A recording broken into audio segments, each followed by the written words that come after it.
प्रिय प्रशिक्षुओं, आज के इस ऑनलाइन शिक्षा सत्र में आप लोगों का स्वागत है। आज का सत्र डीएलएड चतुर्थ सेमेस्टर के लिए है और इस सत्र का प्रकरण है प्रारंभिक स्तर हेतु लेखन विषय। पूर्व में जैसा कि आपको अवगत करा दिया गया है कि इस प्रारंभिक स्तर हेतु जो लेखन विषय है वो 4-5 विषय आपके रहे हैं। पहला विषय अनुभव पर आधारित लेखन से संबंधित था। इसमें मैंने एक गृह कार्य दिया था, वो भी आप लोगों ने किया है, लेकिन उस अपेक्षित स्तर तक नहीं पहुंच पाया है, क्योंकि आपके क्लास के लगभग 10% लोग ही इसमें सक्रिय हुए हैं। उसमें से भी 5% लोगों ने सही लिखा है और 5% लोगों ने ऐसे लिखा है मानो कि उन्हें अपने सिर के ऊपर से वजन उतारना है। खैर, आज इस लेखन विषय से संबंधित दूसरी चीज़ है कविता लेखन। इस कविता लेखन पर कुछ चर्चा करेंगे आज और देखेंगे कि कविता लेखन किस तरीके से हमारे लिए महत्वपूर्ण है। आइए देखते हैं। आज का प्रकरण कविता या काव्य लेखन। जैसा कि आप जानते ही हैं कि मानव चेतना संपन्न और संवेदनशील प्राणी है और उसका मन अपने शरीर पर पड़ने वाले सुख, दुख, प्रेम, दया, क्रोध एवं आशा आदि से चलायमान रहता है और वह प्रकृति के प्रतिपल परिवर्तित होने वाले सौम्य, मनोरम एवं विभिन्न रूपों से भाव ग्रहण करता रहता है। पद्य द्वारा मानव का भावात्मक विकास होता है और काव्य हमारी भावनाओं का उत्सर्जन करता रहता है। काव्य से संबंधित बहुत सारी परिभाषाएं वगैरह आप लोगों ने पढ़ी होंगी। इस आधार पर काव्य का अध्ययन किया जाता है। तो किसी भी कार्य को करने के उद्देश्य होते हैं। जैसा कि आप पाठ योजना जब भी बनाते हैं तो उसके उद्देश्य निर्धारित करते हैं। सामान्य उद्देश्य, विशिष्ट उद्देश्य। तो ठीक उसी तरीके से कविता लेखन या कविता शिक्षण, ये भी आपका एक विषय है, मुख्य विषय है। इसके कुछ उद्देश्य हैं, जैसा कि आप परिचित हैं। जो कविता है वो कल्पना और मनोवेगों से भरी होती है। यह हृदय की सीधी सादी अभिव्यक्ति होती है। साहित्य की अन्य विधाओं की तरह कविता सबसे प्राचीन विधा है और इसके जो मुख्य उद्देश्य रहे हैं उन पे देखते हैं कि पद्य के द्वारा रुचि और प्रेम उत्पन्न होता है। विद्यार्थियों को पूरे मनोयोग से कविता पाठ सुनने के योग्य बनाया जाता है और कविता के माध्यम से उचित गति, आरोह, अवरोह तथा भाव के अनुसार काव्य पाठ करने के योग्य बनाना। काव्य पाठ सुनाकर छात्रों को अर्थ ग्रहण करना और भावानुभूति कराने के योग्य बनाना, या काव्य के विभिन्न क्षेत्र जैसे छंद, शब्द शक्ति, रस, अलंकार आदि का ज्ञान कराकर रसास्वादन करने के योग्य बनाना। विद्यार्थियों में कल्पना एवं बोध शक्ति का विकास करना, काव्य सौंदर्य को परखने की क्षमता का विकास करवाना, क्या उनके अंदर जो सौंदर्यानुभूति है उसको जागृत करना। तो इस तरीके से हम देखते हैं कि काव्य में रुचि उत्पन्न कर छात्रों को काव्य रचना के लिए प्रोत्साहित करना और काव्य की शैलियों से परिचित कराकर उन्हें आनंद की अनुभूति कराना। इस तरीके से ये काव्य के प्रमुख उद्देश्य हैं, जिनको के हमें ध्यान में रखते हुए जब भी कविता पाठ या कविता लेखन करना है तो इनका ध्यान रखा जाए। अब काव्य लेखन की कुछ विशेषताएं। तो सबसे पहली विशेषता है रसानुभूति। कविता के दौरान, लेखन के दौरान या शिक्षण के दौरान जब तक रसानुभूति नहीं होती है तब तक कविता पाठ या काव्य पाठ का कोई मतलब नहीं रह जाता है। जिस तरीके से आपने देखा होगा कि किसी कविता को जब पढ़ा जाता है तो रसानुभूति ज़रूरी है, चाहे वो आपका शांत रस हो, चाहे निर्वेद रस हो, चाहे वीर रस हो, चाहे हास्य रस हो, चाहे श्रृंगार रस हो। तो जब काव्य को पढ़ा जाता है तो काव्य के माध्यम से जो व्यक्ति है उसमें इन रसों की अनुभूति स्वाभाविक है। और अगला है आपका भावानुभूति या भाषा। भाषा के माध्यम से भावों की अनुभूति होना, अच्छा, दुख, प्रसन्नता आदि, इनकी अनुभूति व्यक्ति करता है।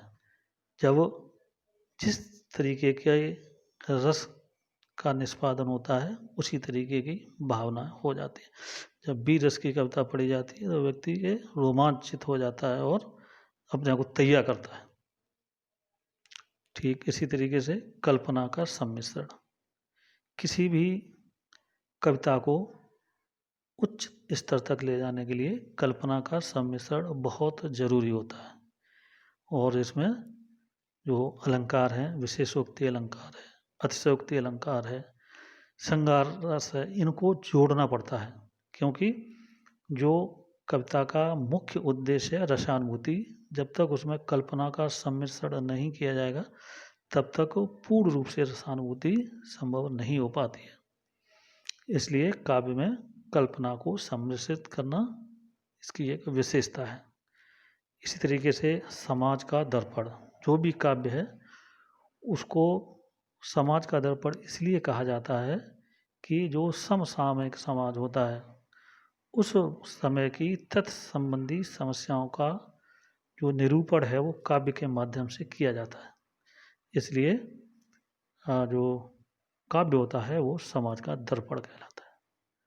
सुखानुभूति एवं संगीत की झांकी, काव्य के माध्यम से काव्य पढ़ने के बाद हमें सुख की अनुभूति होती है। और एक संगीतमय झांकी, जब हम तुलसीदास कृत रामचरितमानस पढ़ते हैं, चौपाइयाँ पढ़ते हैं, दोहा सोठा के माध्यम से जब पढ़ते हैं तो संगीत की एक झांकी प्रस्तुत हो जाती है और मन प्रफुल्लित हो उठता है। तो इस तरीके से ये काव्य की कुछ विशेषताएं हैं जिन पर हमने चर्चा की। आइए आगे और देखते हैं। काव्य या कविता के प्रकार, तो 2-4 प्रकार हमने मुख्य लिखे हैं, जिनमें पहला है आपका बाल गीत या प्रारंभिक स्तर का लेखन। आपने देखा होगा कि जो प्रारंभिक स्तर है वहाँ बच्चों को काव्य के माध्यम से या कविता के माध्यम से नर्सरी राइम्स या बाल गीत सिखाए जाते हैं और उनके परिवेश से जुड़े हुए, जो कि प्रारंभिक स्तर से उनकी काव्य के प्रति रुचि को जागृत करते हैं। जैसे सर सर सर सर उड़ी पतंग बच्चों के परिवेश से जुड़ा हुआ और वे उसमें आनंद की अनुभूति भी करते हैं। चिड़िया रानी सुनो कहानी, अच्छे बच्चे। तो इस तरीके से जो बाल गीत हैं इनके माध्यम से बच्चों में काव्य के प्रति जागरूकता बढ़ाई जाती है। दूसरा है आपका वर्णनात्मक गीत। ये प्रारंभिक स्तर से थोड़ा ऊपर माध्यमिक कक्षाओं के विद्यार्थियों के लिए कविताएं न तो अधिक साहित्यिक होनी चाहिए और न ही अधिक तुकबंदी प्रधान होना चाहिए, इसलिए वर्णनात्मक गीत रखे जाते हैं। इनकी भाषा अधिक अपरिचित शब्दों और गंभीर शब्दों से युक्त नहीं होती है। इनमें भक्ति के, देशभक्ति के, प्रकृति संबंधी वर्णनात्मक कविताएं को प्रमुखता दी जाती है। इनमें आपका वीर रस, करुण रस, दया आदि भावों को से युक्त कथा या कविता प्रधान जो काव्य है उसकी रचना की जाती है, जिससे कि इस अवस्था के बालक आराम से काव्य का आनंद ले सकें। तीसरा प्रकार है साहित्यिक कविताएं। ये माध्यमिक से ऊपर की स्थिति है। इस अवस्था में विद्यार्थियों के लिए विषय गंभीर हो जाते हैं, भाषा परिमार्जित हो जाती है और विभिन्न शैलियों से युक्त कविताओं का अध्ययन कराया जाता है। हिंदी कविता की विभिन्न धाराओं से परिचित कराने के लिए उन्हें खड़ी बोली, ब्रजभाषा, अवधी भाषा आदि की कविताओं का अध्ययन करवाया जाता है और कविता का चयन इतनी सावधानी से किया जाता है कि इन साहित्यिक कविताओं के माध्यम से जो सीखने वाला है या जो पढ़ने वाला है वो अपनी रुचि और कल्पना शक्ति को बनाए रखे और काव्य का आनंद ले सके। अगला है आपका काव्य संग्रह। ये जो काव्य संग्रह हैं, जैसा कि आप वर्तमान समय में जो अखबारों में पुनर्नवा या पुनरुत्थान या काव्य के नाम से जो परिशिष्ट निकलते हैं, उनके माध्यम से आप देखते होंगे कि किस तरीके से जो काव्य संग्रह हैं वो तैयार किए जाते हैं। तो ये इस तरह से एक बड़ा ही अत्यंत खेद का विषय ये है कि इस तरीके के जो काव्य संग्रह हैं, इन कविताओं का संकलन संपादक लोग स्वयं करते हैं और शिक्षक वर्ग इसमें बिल्कुल भी अपना हाथ नहीं रखता है। इसलिए ये जो काव्य संग्रह हैं ये उच्च कोटि के नहीं होते हैं। इन कविताओं का जो स्वर है वो बालकों के मानसिक धरातल से बहुत ऊंचा होता है या बहुत नीचा होता है। कविताओं का चुनाव ऐसा होता है कि उसमें या तो बहुत ज़्यादा कठिन शब्द आ जाते हैं या बिल्कुल सरल शब्द आ जाते हैं और इस तरीके से जो कविता पाठ है वो शुष्क और नीरस बन जाता है। आधुनिक काव्य संग्रहों में इस तरीके के दोष पाए जाते हैं। अतः इन काव्य संग्रहों को उचित धारा से जोड़ते हुए रखना है। तो जो शिक्षक वर्ग है उसको इन काव्य संग्रहों में के लिए उचित लेखन करने की आवश्यकता है।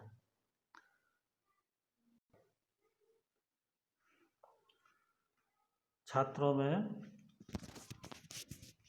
काव्य के प्रति रुचि उत्पन्न करने के कुछ तरीके, जिससे कि काव्य लेखन के प्रति छात्रों में रुचि उत्पन्न बनी रहे, बालकों में भावात्मक विकास और उनकी जो मूल प्रवृत्तियां हैं उनके उन्नयन हेतु काव्य लेखन आवश्यक है।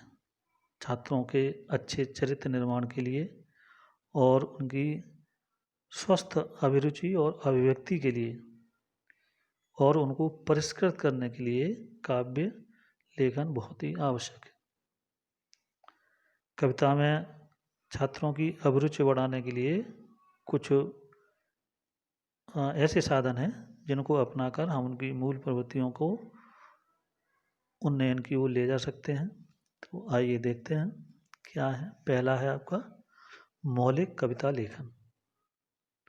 बालक को प्रारंभ से ही मौलिक कविता लिखने का अभ्यास करवाना चाहिए और इस मौलिक लेखन में कोई भी पद्य के जो मीटर्स हैं उनका कोई प्रयोग निश्चित नहीं करवाना चाहिए, क्योंकि प्रारंभ में जो तुकबंदी है वही संभव हो पाती है और जब वो तुकबंदी करना सीख जाएंगे तो धीरे धीरे उनका स्तर ऊंचा उठने लगेगा। तो मौलिक रूप से कविता लेखन के लिए उनको छात्रों को प्रेरित करना।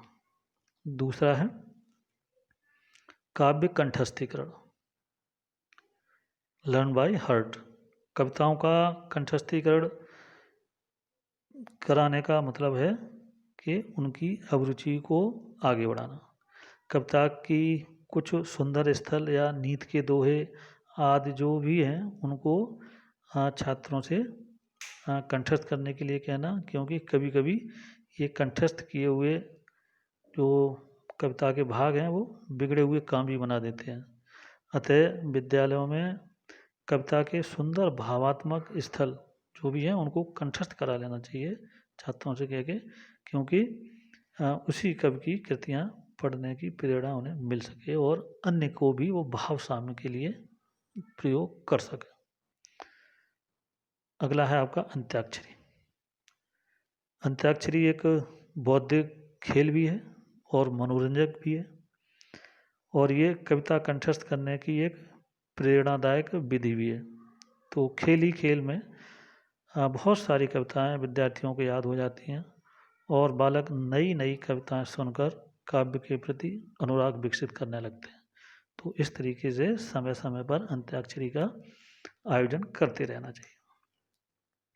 कवि सम्मेलन अगला है।